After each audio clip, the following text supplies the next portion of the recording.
What you can do in 30 years for your people, government can do in 10 minutes. As against being on the criticism side, which is always the easiest part. And content, we find a lot of people in that space. Yeah. But the problem is, when you now have the opportunity, what have you done?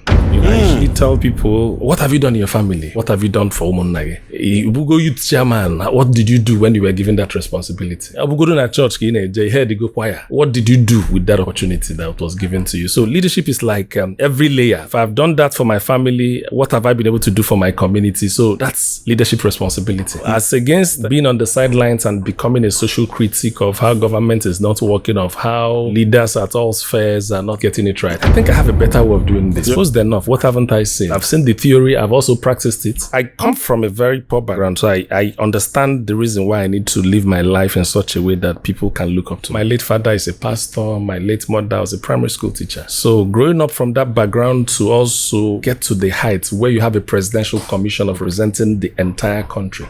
So I've always known I was going to be out in the public space. So that's why I try to prepare myself to be able to do that. So I think I've said quite a lot, but this is basically my journey culminated in me becoming what I am today. All of these experiences, when you put them together, you will see that when I sit down and speak to someone in the corporate world, we can speak the same language. When I sit down and talk to an entrepreneur, I understand that if you're setting up a business, even in your capital, you require a buffer just in case things don't always work out. Go as you plan.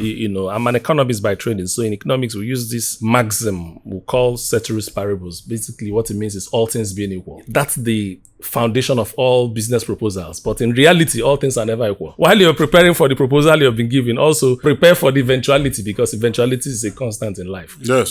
So that's also what made me to also go to, how do you deal with civil servants really? So what I hear when I worked as a civil servant is, this is not possible. We don't do that here. It is not possible and all of that. So even the little time I spent there, some of the things that they say was not possible, I also made them to be possible within that very little time. So the thing is that transformation is possible, but you start from yourself first. Start within the space that you are occupying. All these things we are talking about is not possible in Nigeria. I said, but that's the point. You must build a culture of excellence. Forget about the bigger picture. Start from the small. Start from yourself. Make your office an excellent place. Forget about the next person. I think, when everybody begins to do the way you're doing, a collective, excellent people in every other place makes a collective society.